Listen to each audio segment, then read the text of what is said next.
titled Viking Voyages in the Atlantic, led by Dr. Irina-Maria Manea. Firstly, what is SASA? SASA stands for Save Ancient Studies Alliance. It works to promote the study of the ancient world and engagement with our human deeper past. Building a grassroots movement through outreach, collaboration, accessibility, and public scholarship, we work towards our goal of inspiring a wide, inclusive community of scholars, learners, and students. You can find us on all major social media platforms by just looking up Save Ancient Studies. A few housekeeping rules. Please be kind and respectful, listen, and ask thoughtful questions throughout the event. Please be patient with technology and those administering it. SASA Live events are live streamed on Twitch, YouTube, and Facebook, and the recordings are archived on those channels. Most importantly, have fun.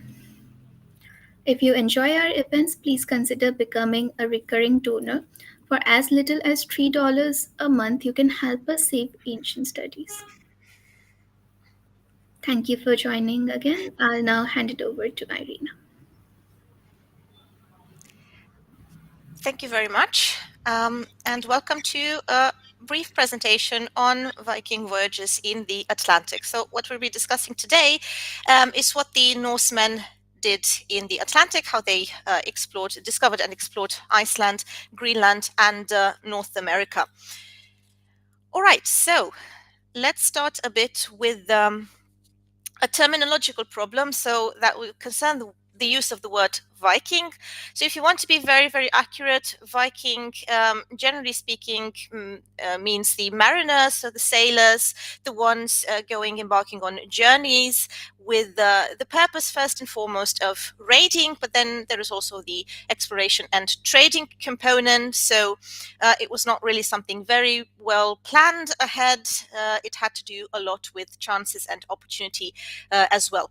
However, the term is still used in scholarship nowadays to refer to the whole of the people, so to the Scandinavians between roughly the 8th and 11th century. So not only the raiders and traders, but also the farmers, the ones who stayed at home. So the more correct term for that would be the Norse, or the Norse speaking, or the Northmen, something like that.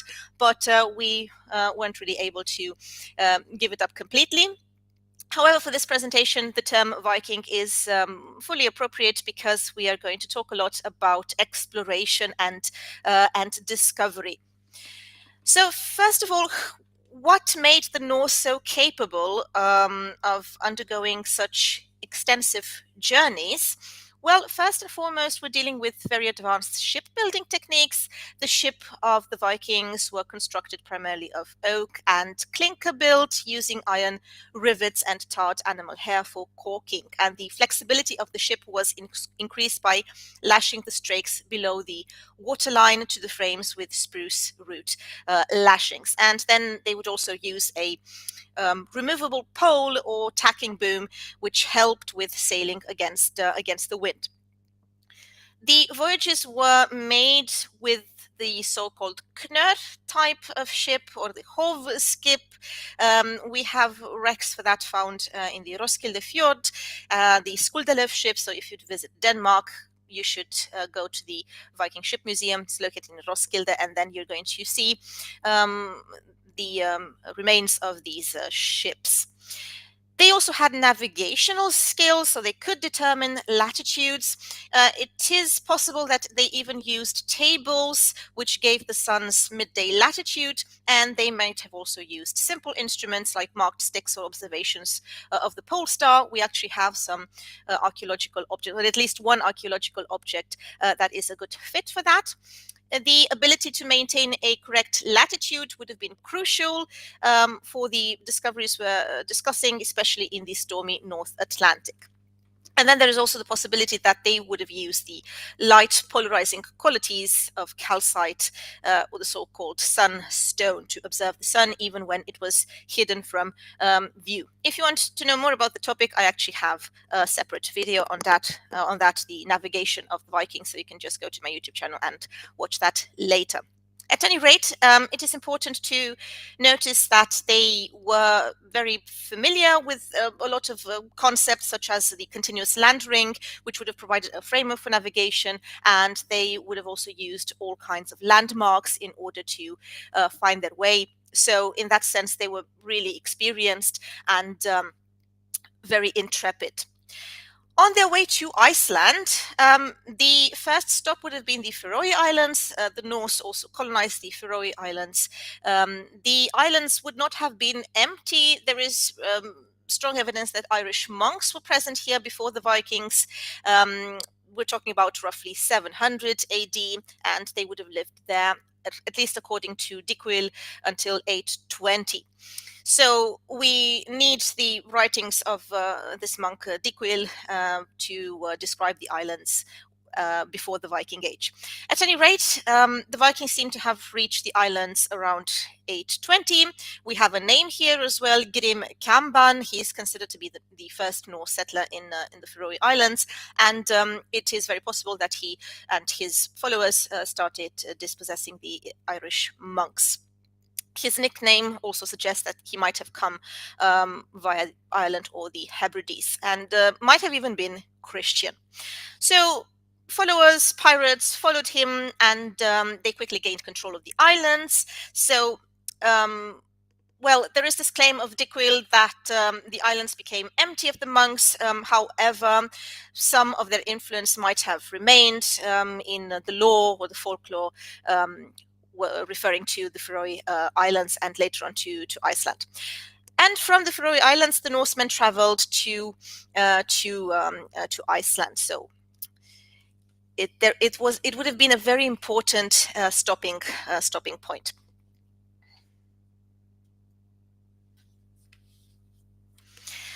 Now, about Iceland, we have two very important written sources about the settlement of Iceland. These sources would be the Landnámabók, the Book of Settlements, and the Íslendingabók, the Book of the Icelanders.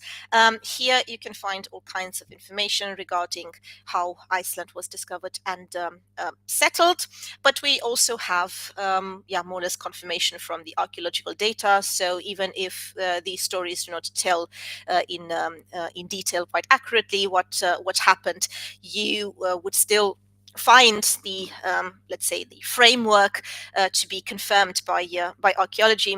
For example, in the 9th century, we have the tephra, so the layer of volcanic ash, confirming that the colonization of Iceland would have actually happened in the late 800s, so roughly 870. Now, according to the Book of Settlements, to Landnámabók, the first settler to come to Iceland was someone called Nadot. He is described as being a Viking and as having reached Iceland in the year 830. He was sailing from Norway to the Faroe Islands when he was blown off course. He did explore the island a bit. He was searching for communities, and he did not find any evidence of human habitation. He did try to establish a settlement on the east coast of present-day Reyðarfjörður, but he left eventually. And it is said that he gave the island its first name, Snowland. After Nadot, we have another name, Gardar Svavarsson. He would have come from Sweden, actually, and he might have also been blown off course some 30 years later. It is told that he circumnavigated the landmass and determined it was an island, and he also tried to establish a small settlement around the modern-day town of Húsavík, so in the north. Gardar then tried to rename the island as the island of Gardar, and then he sailed back home. However, one of his men did stay behind with a slave, and it is said that these might have been the first permanent settlers of Iceland. The third Scandinavian explorer to Iceland was Flóki Vilgerðarson. So Gardar had already established that we're dealing with a large island, and it was worth establishing the settlement there. He was unsure of the precise location, however, and so brought along some ravens with him to help him, or at least that's what the Book of Settlements tell us. So he released the first, but it would not leave the ship, and then the second one flew away and then swiftly returned, and then the third raven flew off and led them safely to land. Probable Christian influence here, if you consider the tale of Noah. At any rate, we are dealing with, let's say, semi-historical accounts. The Book of Settlements then goes on into detail on the expedition of the man who is considered to be the first historical settler of Iceland, Ingólfur Arnarsson. Ingólfur and his foster brother Hjörleifur had initiated a blood feud in Norway, and that is why they were forced to leave for another place, and in this case, Iceland. It is also told that there would have been the tradition of throwing your high seat pillars into the sea. So these would have been the pillars of your chair in the mead hall. And then wherever they floated, they washed up the shore. That would be a place favorable for the settlement. It is also told that Hjörleifur had no regard for this custom. He ignored it completely. He just landed somewhere. He named Hjörleifur's head a promontory, and in the same time, Ingólfur actually respected this tradition, and he built a temporary shelter where he arrived, and he sent his slaves out to search for the place where his pillars had washed up, because he did not want to stay where he landed initially, but he really wanted to find these pillars. Something very tragic happened at Hjörleifur's settlement. One of the sleighs he took from Ireland concocted a plan, and following this plan, the slaves actually killed Hjörleifur, and they took all his men and women and went out into the woods and eventually into the Westman Islands. Now, Ingólfur's slaves eventually find out about this, and they report to him, and Ingólfur decides to go and find them and to avenge his foster brother, which he does, and eventually they also find the pillars, and so a permanent community is founded on the spot of the modern day city of Reykjavik, and this happens in 874. Generally speaking, the time period between 870 and 930 is called the Age of Settlement. Until the end of this period, all the available land would have been claimed, and then we have the Age of Commonwealth, or the Age of the Sagas. This is the period where most of the family sagas of the Icelanders take place, and lately, last but not least, we have the Age of the Sturlungar. This would mean the, let's say, devolution of the society the settlers built, and this culminates with the Commonwealth losing its independence in the favor of the Norwegian crown.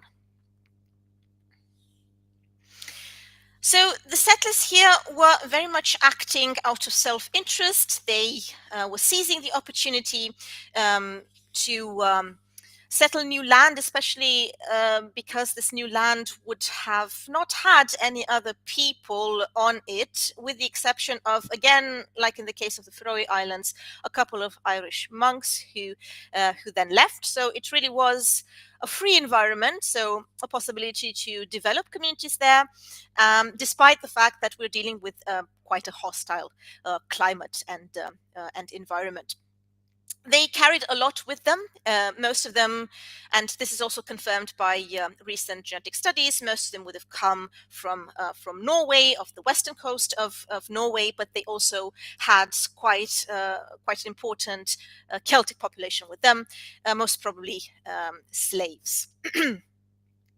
They came on merchant ships, so the Knurr I mentioned earlier, and these were very large ships. They could carry even 30 tons of cargo, and they brought with them animals as well, so horses and cattle and sheep and whatever else they needed.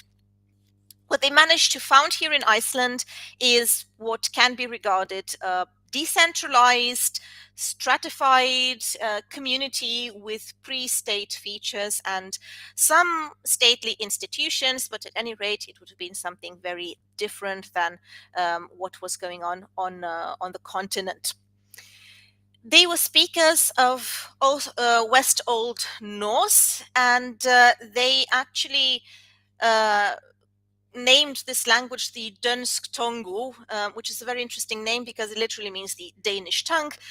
It's difficult to say why they named it that, but we are referring to Old Norse, and most of the sources we have on well, actually anything happening in either in Iceland or in Scandinavia is written in Old West Norse or Old Icelandic. Who led these communities? Well, the communities were led by chieftains, the so-called Goðar, and the Goðar also had a very interesting position because they were not really warrior chiefs; they were political leaders. There was no military here, and that meant that there was no privileged control over a region's surplus production either. So they did not really have all the means necessary in order to control a community, and they did not tend to big community work such as irrigation systems or something like that. But they did have the ability to compel farmers to do their bidding, at least to a certain extent. So I think the best way to understand them is as leaders of particular interest groups.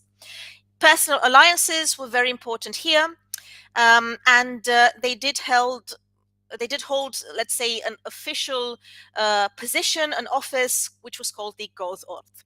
The Goðorð was something that could have been purchased, it could have been rented as well, or even received as a gift. And if you look at the term Goði, it is very probable that it also had a religious function. So it was really a combination between being a political leader and a religious leader. And this connotation was even preserved after the Christianization of Iceland in the year 1000, because the chieftains were the ones who made sure that churches were built close to them on their lands, and they would also use the power of the church, for example, to instill taxation on the farmers. So it was really a very strong connection between the political and religious function. Now, the sources that give us a lot of information, and I don't mean here historical information, but I mean information about mentalities and about how society would have worked, are the Icelandic sagas, in particular the so-called family saga. So the Icelandic sagas can be divided into several groups. Besides the family sagas, we also have the legendary sagas and the Sturlunga sagas, bishop sagas, and so on and so forth. But the family sagas really refer to this period between the settlement and the 13th century. So we can use them not really from a historical point of view, but from a sociological point of view, anthropological point of view. It is also the, let's say, foundation myth that is being concocted here in these sagas. So they're not that historical, but they're very important as a vehicle of social memory and collective identity. So it's not factual history, it's just a social recollection of the way people would have organized themselves in these centuries. And we have a lot of details about the doings of those aspiring to power, for example, a lot of episodes involving feuding, involving legal processes, accusations, but also quite a lot of supernatural and paranormal events, such as hauntings and sorcery, and so on. So they're also quite entertaining, besides what they can offer us from an anthropological point of view. Now, like I said, Iceland was not really a hospitable place to be. They would have been confronted with a lot of challenges. The climate on the coast is actually not that harsh. The Gulf Stream is responsible for that. But the island is between two currents, the North Atlantic Drift and the East Greenland Polar Current. And this gives quite an unstable weather. And yes, of course, the landscape is is dotted with lava fields and all kinds of remains of lava events from the past. The area that you can cultivate is not really that large. The center of the island cannot be inhabited. So definitely a lot of challenges here, especially in terms of how to divide these resources. The settlers, like I said, brought the animals. Sheep farming, with the passage of time, became the most important. At the beginning, it was actually cattle farming, but then in the meantime, sheep farming became more vital than that. And the horses also carried quite a deep significance.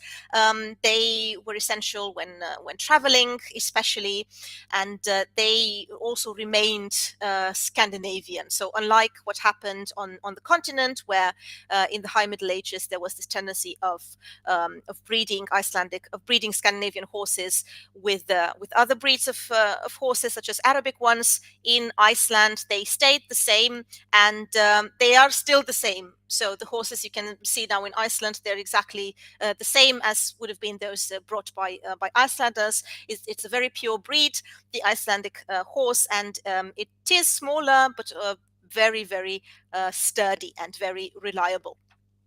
Now, Icelanders organized themselves on isolated farmsteads with hay fields and meadows. Access to them was very important, and they essentially became a pastoral people.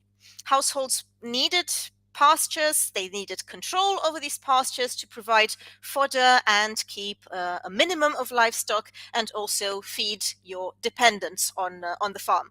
So we can say that from the very beginning, Iceland was a society organized around private property, and the legal system also played a part in maintaining it. However, it lacked the formal institutions to protect these properties. There was no institution to enforce these laws, so people had to be able to do that themselves. They had to adapt really quickly.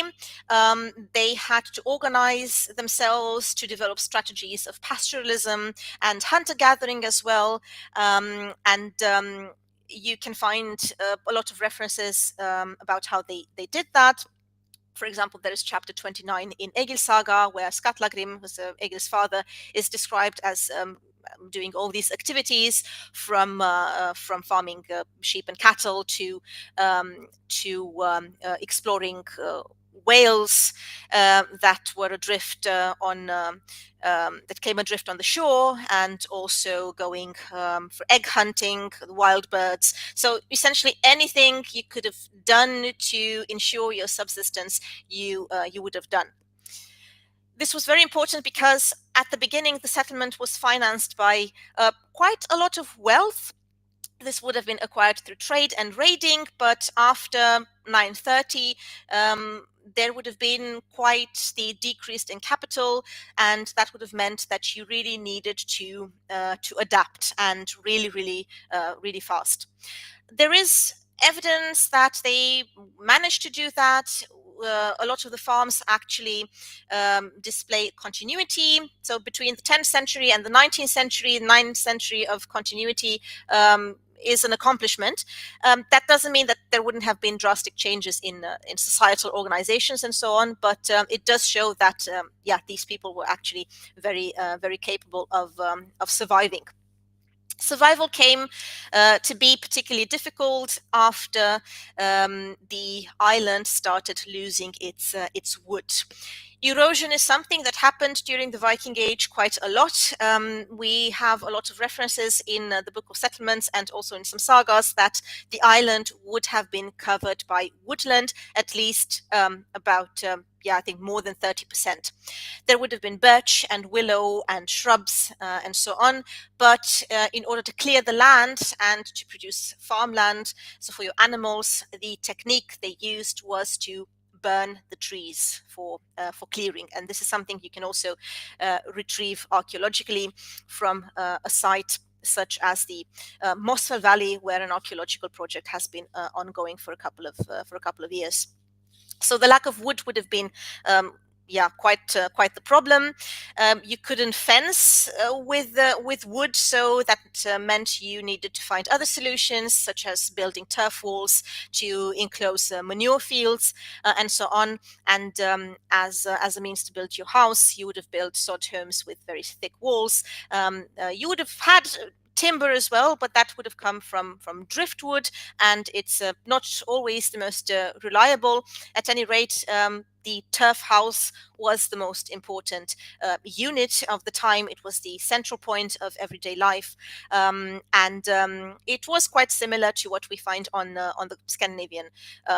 um, Scandinavian peninsula. But the difference is that in the Middle Ages, Scandinavians started to build these constructions more and more out of wood, whereas Icelanders stuck to turf, not because they wanted to, but because it was the only thing they could do. These holes were called skáli in Icelandic, and they would have been these very long structures. They would have been wider in the middle, with the outside walls being built first, and then you would build the wooden frame and finally the roof. If done properly and under good conditions, these houses could have lasted up to 100 years. The difference was made by maintenance. There was a problem with grass growing over the lower outside walls, so they would essentially melt in the landscape, some of them, and animals would have also grazed on their roofs. For example, and yeah, we do have a lot of archaeological records about that. Not only written records, for example, Granastaðir in Eyjafjörð, Hofstaðir in Mývatn, so in the north, and also the Stöng farm. The archaeology has revealed objects such as soapstone bowls, and also remains of benches and long fires that would have taken place in the middle of the room. Now, you could have incorporated more internal timber work, and if you were capable of doing that, that would have meant a little more comfort. You would have also been capable of building passage walls with rooms, different types of rooms, and archaeologically, latrines also seem to have been built, at least in the more prosperous farms, and also saunas. At Stöng, for example, here we do have an example of a very prosperous farm. It was quite well preserved under the ashes of Hekla, which erupted in 1114. And here you can see an entrance room, a large entrance room with a closet for storing smoked fish. So yeah, quite advanced. And then evidence for cooking on the long fire. But at the same time, you would have also had a steep pitch of the roof that would have allowed for smoke to rise. So it wouldn't have been as smoky inside as in other houses. And there's also evidence for a protected sleeping place for the husbandi, so for the leader of the household, and for the lady of the house as well. So let's look a little bit at the political system, because this is very interesting. It's quite a unique case in European history. Independent small communities came to being. They would have been led by the so-called Goðar, and in 930 the General Assembly was established, the Althing of Þingvellir. This would have united society under one law. Iceland did not have many offices. One of them, so the most important one, was that of law speaker. So the law speaker would have proclaimed the law at the Althing. Otherwise, the Icelandic Free State was without a king. It was without a central executive power. The legislative and judicial power belonged together to the chieftains, to the Goðar, who are dependent on their adherents, the Thingmen, and the Thingmen would have been free farmers, so-called Binder. About the legal system, again, the Landnámabók offers us a couple of interesting pieces of information. It is mentioned that Ulfjotr was sent to Norway to create a legal code for Iceland, and he adapted the Gulathing law of Norway. The country was then divided into quarters after 960, and quarter courts were established. Sentencing occurred at the Althing and the regional spring assemblies. So essentially, the Icelandic society consisted of free farmers who owned the land and the farm where they lived, and they would have worked together with the farm hands and yeah, the wives and children and everyone else. Strife and violence would have increased in the 12th century because we are living in a time where power became concentrated in fewer hands, and this would have led to internal feuds. And the ones profiting of the situation would have been the Norwegians. The Norwegian king Håkon Håkonason used the political situation to gain sovereignty over Iceland. So Iceland loses its independence in 1262, and the Icelanders become subjects of the Norwegian crown. Also, a very important event is the Christianization. Christianity comes to Iceland, and it is decided in the year 1000 that the whole island becomes Christian. Actually, the pagan law speaker Thorgeir Þorgeirsson decides that, and it was rather for practical reasons in order to maintain peace.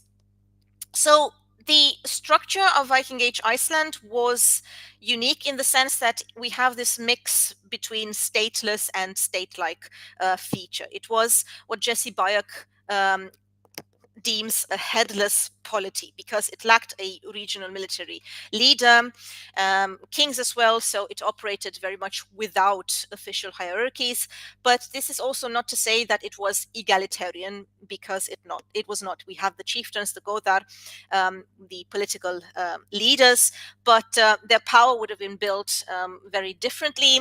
They had limited formal authority to police, and they did not really have repressive means either. So they had to rely on a lot on negotiation, on arbitration, on convincing. So your capability as a leader to gather people around you, and this means that the free landholding farmers, or the binder, would have also had significant power, and it was, let's say, a consensus-based leadership. So chieftains operated by gaining consensus, compromising among their followers, and reciprocity was fundamental here. So mutual obligation between the chieftains and their followers.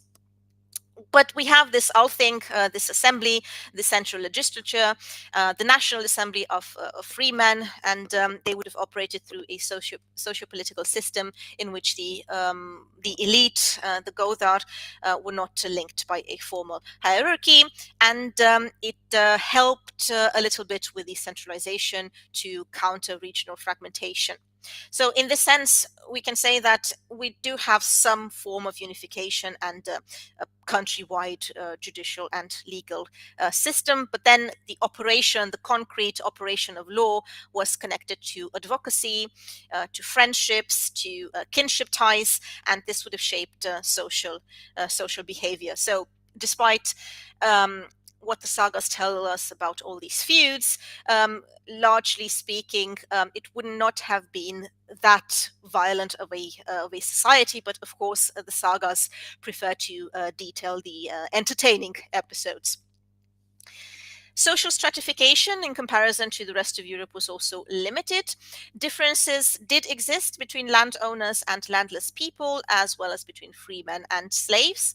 But social differentiation was relatively fluid, with very few rigid barriers from the 10th to 12th century. We can also say that we're dealing with some sort of system of checks and balances aimed to limit the power of individual chieftains. So farmers could grant authority to the chieftains, but at the same time, dissatisfied farmers could shift their allegiance to another leader. So essentially, the cultural focus of Iceland would have been on law, and disorder was avoided through legalistic solutions, arbitration, court cases, and so on. Because coercive power was very much privatized, Icelanders did not pay taxes for the upkeep of state institutions and enforcement until the sheep tax was introduced near the end of the Free State, and then we also have the church tax about in the same period. Despite not being a democratic system, at least in our modern understanding, Iceland does exhibit some proto-democratic tendencies, so to speak. The society that emerged was largely based on a system of decentralized self-government that functioned very much through personal relationships between leaders and followers. The Viking Age settlers established local assemblies or things, which expanded to include the interests of landed free farmers, and this transformed the Scandinavian decision-making body into an Icelandic system without overlords. Now, initially, there were approximately 36 chieftaincies, but the number of chieftains could have been higher because the office could have been held by 2 or more individuals. So the number was slightly different. And then we have some constitutional reforms around 965. As part of this constitutional reform, the number was limited to 39. And in addition to that, 9 men were given the title of Godi, but their duties were mostly limited to participation in the legislative and political functions of the Althing. So this meant that the actual number of chieftains was a little more than the number of chieftaincies. The division into quarters is fulfilled, so to speak, in 965, after Iceland is divided into 4 quarters. A 13th springtime assembly was added in the northern quarter. That was because it was the most populous one, and then you needed to maintain a balance of power among the quarters at the Althing. So the Godi title was conferred upon 3 new chieftains, each from the eastern, western, and southern quarters, and the conclusion to that is that the total number of Godar would have been 48. By the 30th century, the number of chieftains would have diminished and the power of the remaining leaders would have grown. Essentially, 6 large families came to monopolize the control and ownership of many of the original chieftaincies. And these men were called in literature the big chieftains, the Stórgodar. Now, there were also other forms of organization, such as the Hrepar. Hrepar were community units composed of a minimum of 20 farmers, and these geographically defined associations of landowners would have been independent of the Gothar. But generally speaking, the main organization would have been the one made up of the Binder and the Gothar. So, as you can see, quite the unique organization, and it functioned more or less. The main problem here would have been your ability to actually enforce the law, and most feuds that are detailed in the sagas stem from this particular aspect, as well as from how you interpret the law, or what kind of friendships you cement in order to influence the law.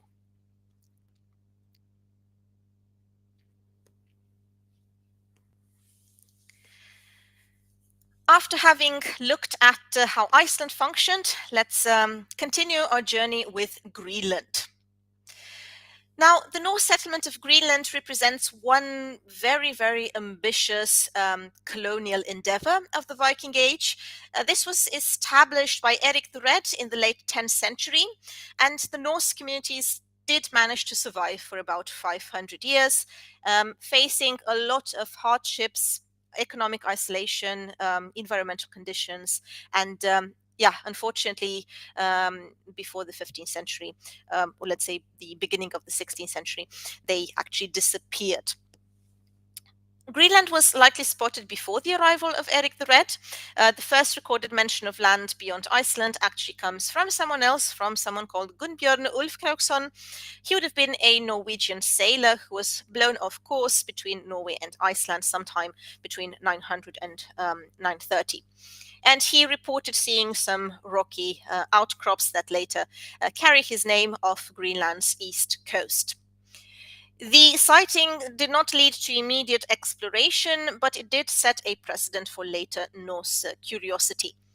The first serious attempt to explore Greenland was undertaken by Snæbjörn Galti, an Icelandic chieftain, around 978. And according to later sources, he would have sailed westward with a crew of Icelanders hoping to claim land in Greenland, but the expedition ended in failure and internal conflict, leading to his death. So the true discovery and colonization of Greenland was in fact led by Eiríkur Ráði Thorvaldsson, so Eric the Red, the Norwegian who had previously settled in Iceland, but he had been involved in a violent feud and was banished from Iceland for 3 years. So this would have forced him to seek new lands. Around 982, he sailed westward, following rumors of land sites beyond the sea, and over the next 3 years, he explored Greenland's southwestern coast. He actually sailed quite deep into the fjords and identified areas suitable for the settlement. Then he came back to Iceland and he tried to recruit some followers, and he deliberately named the land Greenland, reasoning that a pleasant name would attract more settlers. And this strategy actually worked. In 986, he led a fleet of 25 ships filled with settlers, livestock, and supplies. Unfortunately, only 14 ships arrived, while the others were lost to the storms. They established themselves in southwestern Greenland, focusing on the more fertile fjordlands, where the climate, although harsh, was mild enough to actually support farming. He claimed the best land for himself, of course, at Eiriksfjord. That would be the modern Tunuljarvik, and he established Brattahlid, modern Kasjarsuk, as his personal estate. Two main settlements developed: the eastern settlement, which, as you can see on the map, it was actually in the south, the Østrisbygd, and then the western settlement, the Vestribygd. The eastern one was the largest, most prosperous. It housed approximately between 2,000 and 5,000 people at its peak, and it contained about 200 farms spreading across multiple fjords, with Brattahlid as the political center. Another major site would have been Gardar. Gardar also became a religious hub. It hosted a bishopric and a cathedral. And on the other hand, Hvalsøy was home to Greenland's best preserved Norse church, where the last recorded event took place. And I'm talking here about a wedding from the year 1408. The western settlement was much smaller. It only had about 90 farms and 4 churches, and it was also confronted with a harsher climate. It was more isolated, and it made survival significantly more difficult. The western settlement was also sustained for a couple of centuries, but it was the first one to collapse. Now, there are some scholars and archaeologists proposing the existence of a middle settlement, the Miðbygd, consisting of about 20 farms, but this has yet to be confirmed. The Norse would have lived in turf houses as well in Greenland, similar to those in Iceland, and they were designed to insulate against the harsh winters. Subsistence farming and animal husbandry, again, they would have raised cattle and sheep and goats, heavily relying on milk and cheese, but also on meat. Horses were also vital, mainly for transport, not for food. Unfortunately, due to the very short growing season, agriculture was essentially limited to barley and hay. Farming was much more viable in the eastern settlement. The climate was slightly warmer, and the fjords offered some shelter from the Arctic winds. The natural resources of Greenland being so limited, that meant that hunting and fishing would have played a crucial role. So the Norse would have hunted seals. Walrus ivory became a key export. It was highly valued in medieval Europe for decorative objects, for relics and chess pieces, and other animals included caribou, so the reindeer, as well as polar bears, who would have actually also been sometimes exported to European courts as exotic gifts. Trading was essential for the Norse. Greenland lacked iron, timber, and grain. So the settlers would export ivory as well as tusks, falcons, seal skins, and in return they imported essential supplies such as iron tools, weapons, timber for shipbuilding, and grain for bread. So Greenland's economic survival very much depended on regular trade with Norway and Iceland. But the remote location made it increasingly unreliable over time. So, despite the initial success, the Norse faced mounting challenges that ultimately led to their disappearance. One of the greatest threats was climate change. Around the year 1300, the onset of the Little Ice Age caused temperatures to drop, leading to shorter growing seasons, increased sea ice, and harsher storms. The Norse became, as a consequence, increasingly vulnerable to food shortages, to famine, and the colder climate also made sea travel much more dangerous. Another significant factor would have been the conflict with the Inuit. The Thule Inuit were the ancestors of modern Greenlandic Inuits, and they began migrating southward in the 13th century. They would have brought with them superior hunting techniques and that would have allowed them to thrive in Greenland's extreme environment. That, however, does not mean that the Norse did not try to adapt.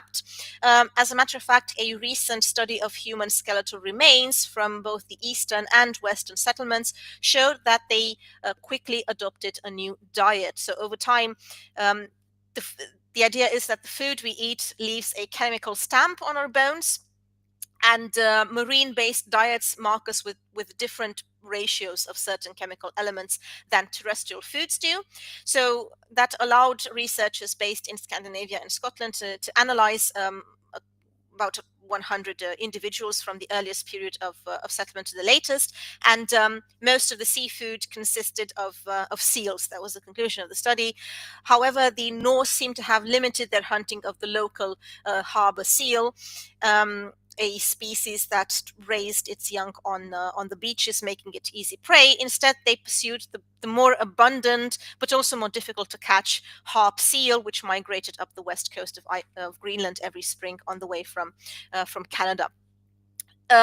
These hunts would have also been very well organized communal affairs, and that would have presumed a significant amount of collaboration between the settlements for survival. Well, the relationship between the Inuit and the Norse would have been strained and violent, but not all the time. There's also evidence of trade happening between the two groups.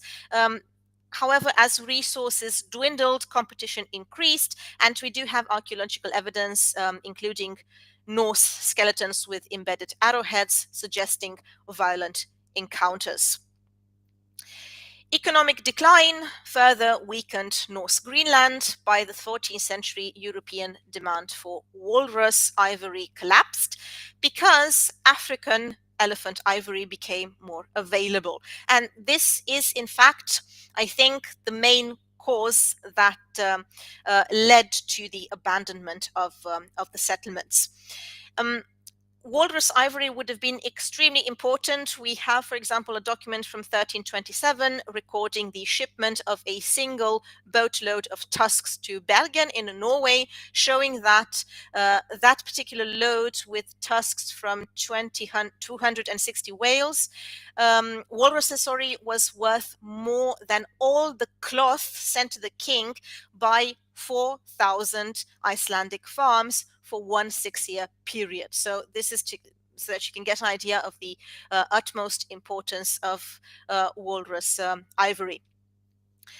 So essentially, they were out of the market with this new evolution of African elephant ivory, and without this very important merchandise, it could not be sold anymore.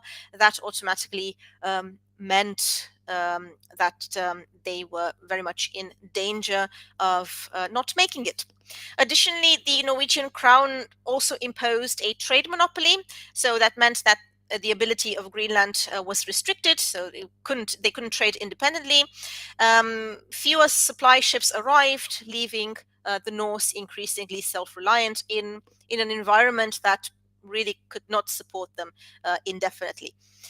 So it seems that the Western settlement would have disappeared by 1350, likely due to a combination of starvation, migration, and Inuit pressure. And the Eastern settlement struggled on for a couple of more decades. The last known written record is the wedding at Kvalsøy Church in 1402.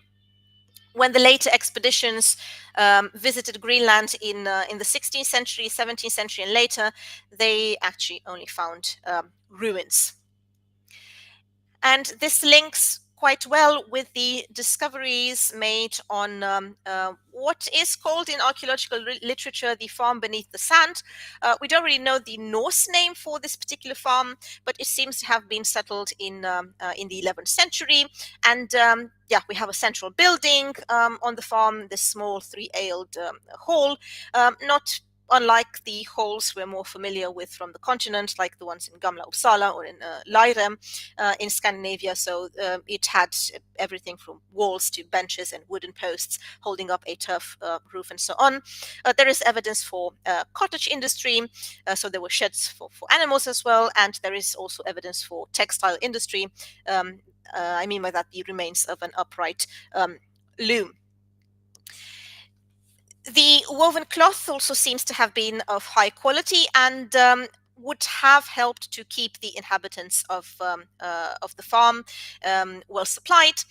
The farm beneath the sand was abandoned at some point around 1400, and this abandonment seems to have proceeded calmly and in a planned fashion, so there isn't really evidence of anything violent going on. They left some of the animals behind, and this is demonstrated by large quantities of manure. Anyway, the fate of this farm, has revealed by archaeology, confirms what one of the last Europeans to visit the Western settlement said about the experiences.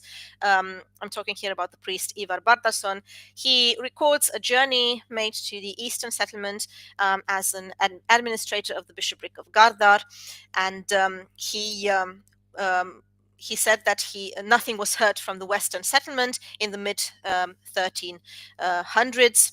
So in the Western settlements, eventually he found only half-wild animals and abandoned farms. So no people. Yeah, there is a little discrepancy here regarding the dating, but at any rate, roughly speaking, by the year 1400, it would have been abandoned.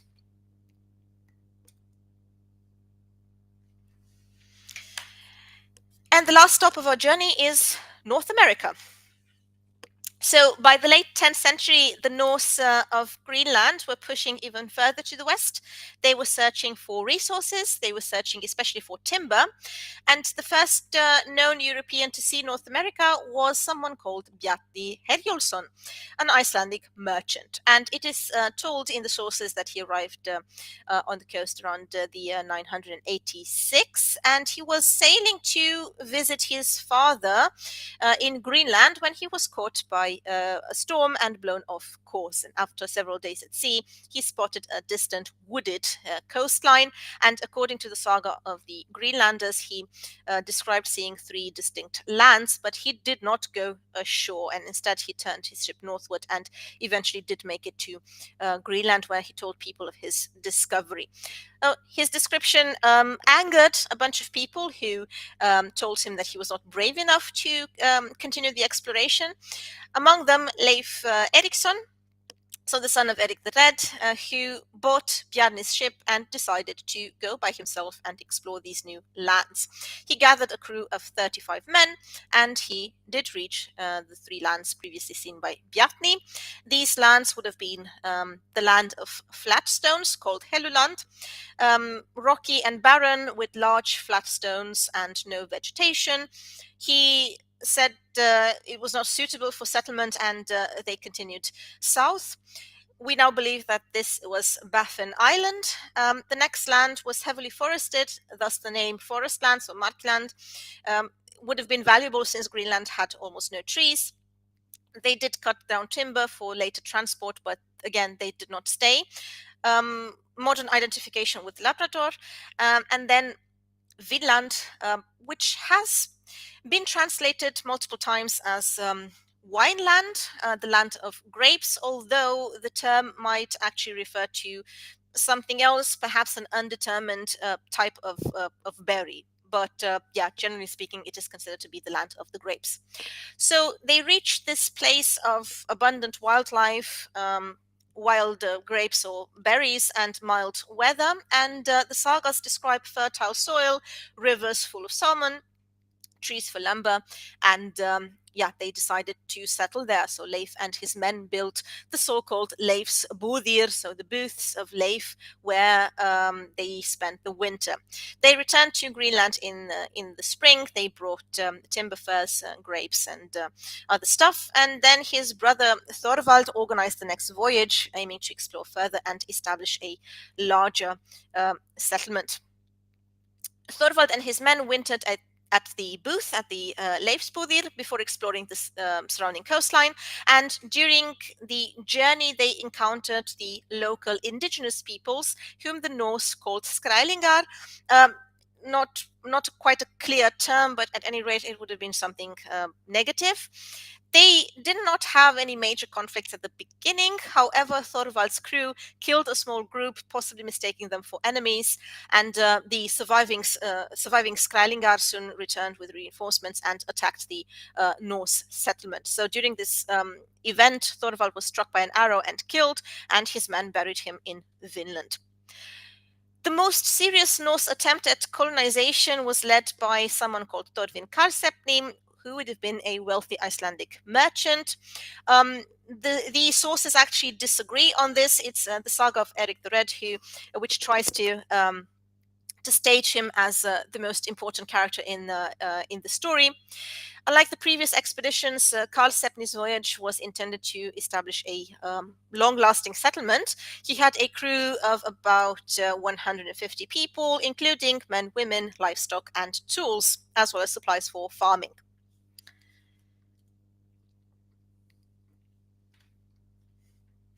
Karlsefni's group expanded Leifsbúðir. They began hunting, farming, fishing. At first, they traded peacefully with the Skrælingar, exchanging cloth, dairy products, iron tools for furs and other goods. But tensions escalated, and a major battle broke out between the two groups. So the Skrælingar, despite lacking iron weapons, they vastly outnumbered the Norse and used hit-and-run tactics to attack the settlements. Fearing continued attacks, Karlsefni's group actually abandoned the place, abandoned Vinland after 3 years, so 3 winters. They returned to Greenland.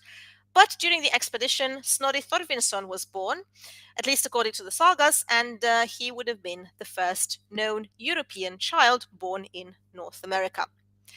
One very fascinating character you're going to find if you read the 2 Vinland sagas, so the saga of Eric the Red and the saga of the Greenlanders, is Frøydis Eiríksdóttir. She appears multiple times in these documents, and her story is very relevant for the whole atmosphere described here. The story has everything from treachery to ambition to courage and violence and so on. So she was the daughter of Eric the Red and the sister of Leif Erikson, and she is depicted differently in the sagas. So in the saga of Eric the Red, she is this fierce warrior woman, so the shield maiden, playing a critical role in defending the Norse against the Skrælingar. And then in the saga of the Greenlanders, she is portrayed very negatively, treacherous and violent, and she even organized the murder of one of her own expedition partners. So in the saga of the Greenlanders, Frøydis joins the expedition led by Helgi and Finnbogi, 2 other names in the story of colonization, and she convinces them to share a voyage to Vinland under an agreement that they would split the profits evenly. But upon arriving in Vinland, she betrays the brothers. She claims Leif's houses for herself. She forces the brothers to build separate quarters. Tensions grow between the parties. Freudis devises a plan to kill Helgi and Finnbogi. She claims that the brothers beat her, which enrages her husband Thorvard, and that pushes him and their men to attack the camp of Finnbogi and Helgi at night. So all of them are tied up and executed, but Freudis men refuse to kill the 5 women of the camp. At this point, Freudis herself takes an axe and murders the women herself, ensuring no witnesses remain. After the massacre, she warns the crew never to speak of what happened, threatening them with death. And when she returns to Greenland, she bribes the crew with gifts to ensure their silence. However, some of their men confess to Leif Erikson, who is horrified, but refuses to punish his sister. Instead, he predicts that her descendants will amount to nothing, and indeed, that is the conclusion, that she and her lineage fall into disgrace. A very different role we have in the other saga, in Eri Saga Röida. Here we have the image of the Shield Maiden, the one who saves the Norse expedition from an indigenous attack. During the attack by the Skrællingar, the Norse panic, they start fleeing, and Freudis, who is pregnant in the story, picks up a dead Norseman's sword, exposes her breasts, and slaps them with the blade while letting out a battle cry. And apparently the indigenous people were so scared by this display of defiance that they actually retreat. So this version really tries to portray her in this heroic manner, contrasting sharply with the villainous description in the other saga.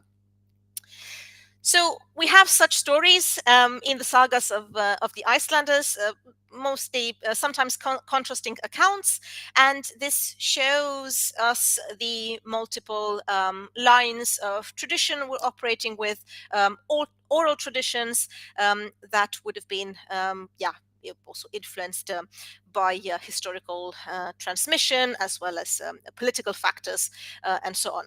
Whether she was or not a historical figure is unclear. Most likely not. Her actions are very much mythologized, and I would also say quite stereotypical.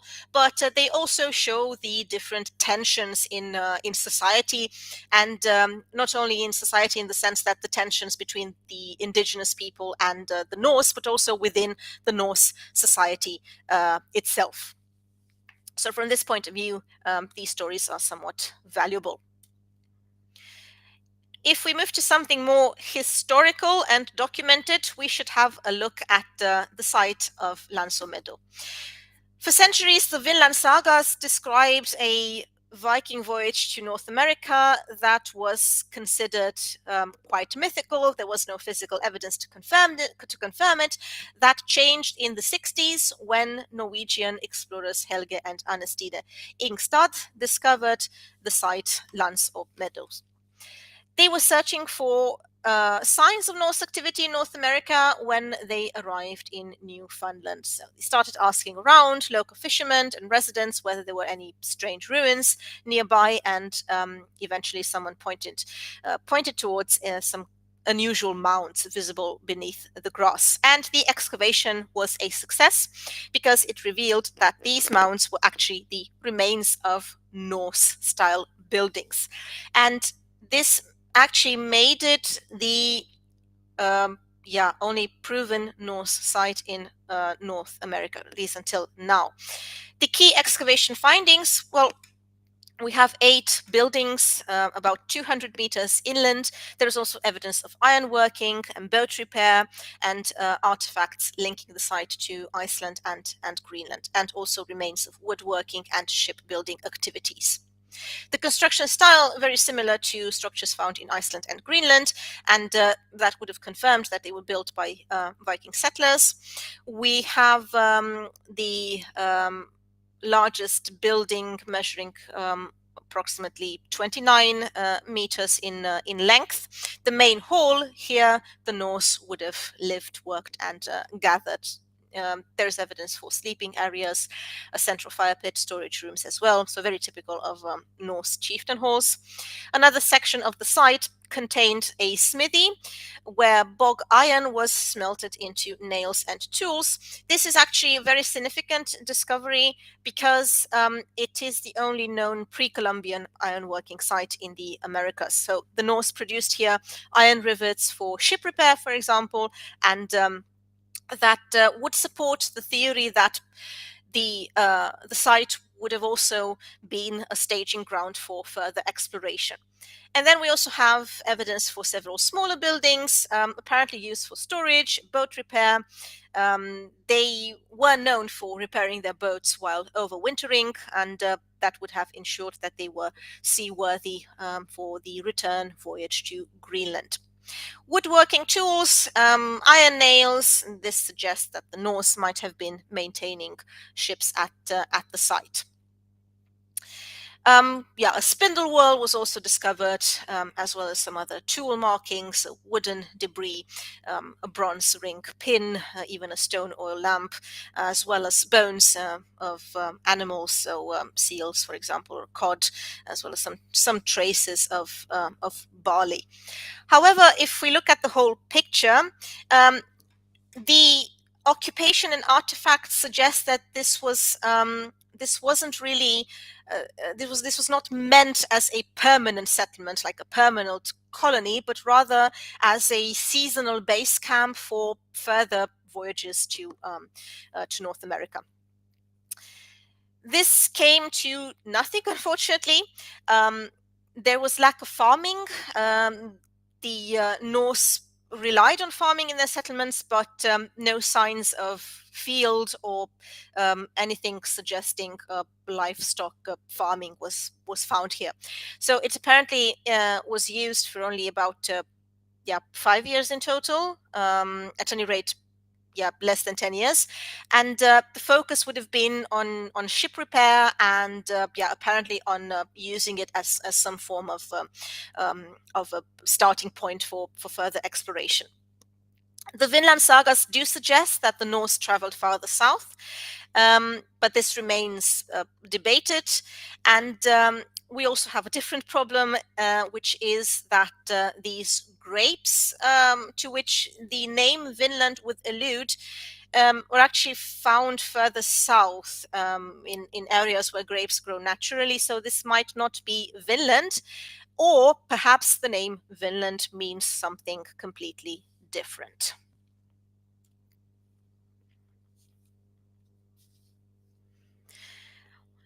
In the course of history, there have been multiple attempts to identify artifacts with Viking presence in America. A lot of these are unfortunately hoaxes. The so-called main penny, on the other hand, seems to have been to truly have been a Norwegian coin from about 1060 to 1080, and this was discovered at a American site at Goddard Point near the mouth of Pemscot Bay in Maine, and it was found in, let's say, acceptable archaeological settings.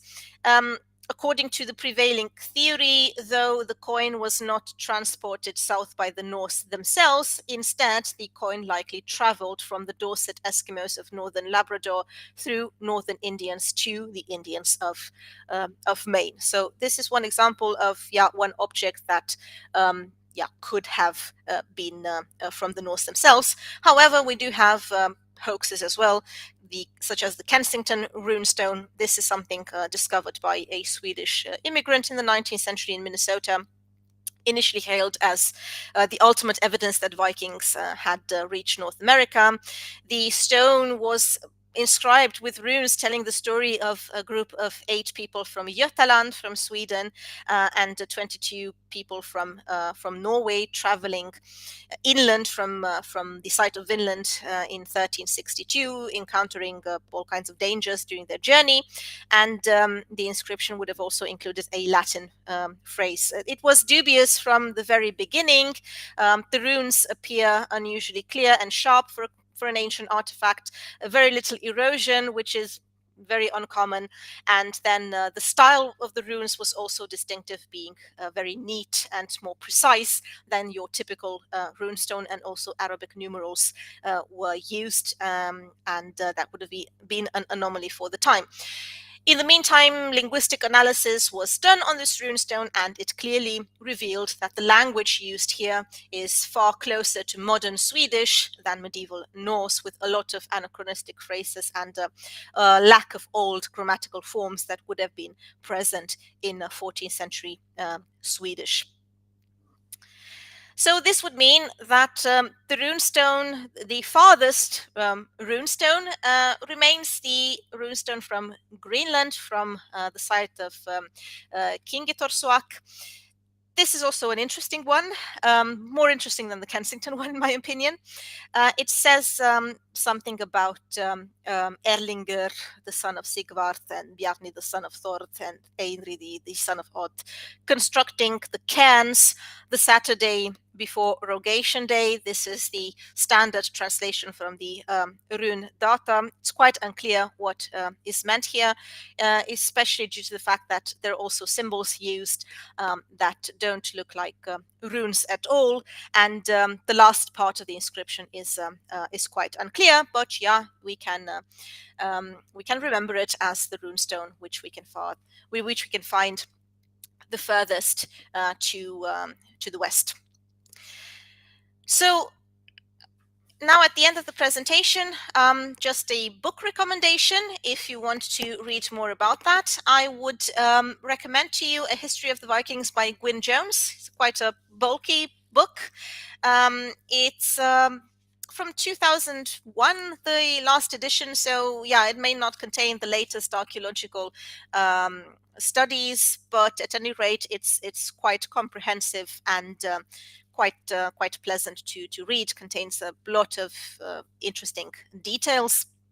And if you are into runes and runestones, you can always use the Skaldic database as well as the rune data. I will gladly add these sites in the comment section on my YouTube video. And speaking of my YouTube, you can find many videos detailing some of the topics I discussed today. Like I said, I have one about navigation in the Viking Age, and I also have an interesting one about the Christianization of Iceland, for example. And I also intend to do more videos on the Viking Age in the future as well. So feel free to explore my YouTube channel as well. So thank you so much for listening or for watching, and see you next time with the next presentation. Thank you, Irina. You were amazing as always, and thank you to everyone watching. You can scan the QR code on the right side of your screen to check out Irina's YouTube channel, and the code on the left side of your screen to donate to SASA. Thank you again for joining, and we'll be back with more masterclasses.